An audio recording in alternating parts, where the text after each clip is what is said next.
Hey everybody, and welcome to this week's garden video. This week I did a lot of harvesting. I'm finishing up harvesting what's left in the garden, which kind of feels great because everyone knows who gardens. It's a lot of work. But here I am pulling out some tomatoes.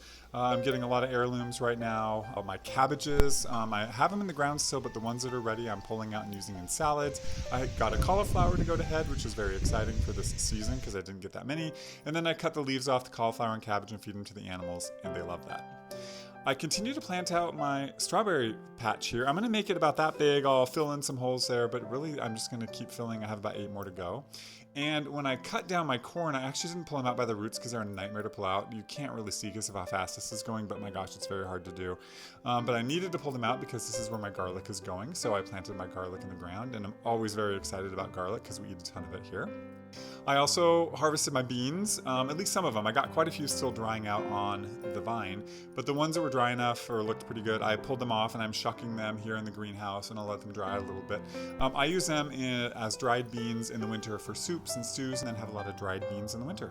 I also pulled out my cucumber vines. There were some still on the vine, but really there's not much left of the cucumber vines. This was all that was left on the vine, and there was no small ones coming up. My jalapenos are still doing well. I'm excited that I have so many peppers on there.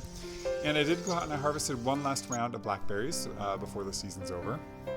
But what I do with all this stuff is then a lot of it I process into canning. So I did some applesauce, some tomato sauce, and some salsa. I also picked some pears and did some canned pears and some jam as well. But really, this is just kind of a quick look at my garden. This is my tomatoes, what's left of them. And this is sort of a quick span of the garden. There's not a lot left. You see my jalapenos in the foreground and my powdery mildew zucchini in the background and stuff. It's a lot of dirt, and that's okay. I'm harvesting most of everything that's left in the ground. There's like, a kale plant out there, and there's, my dahlias back there. My raspberries are producing some berries, so that's good. But really, everything's winding down and we're going into fall. But I thought I'd just leave you this week with a little shot of my chickens that came over to say hi this morning.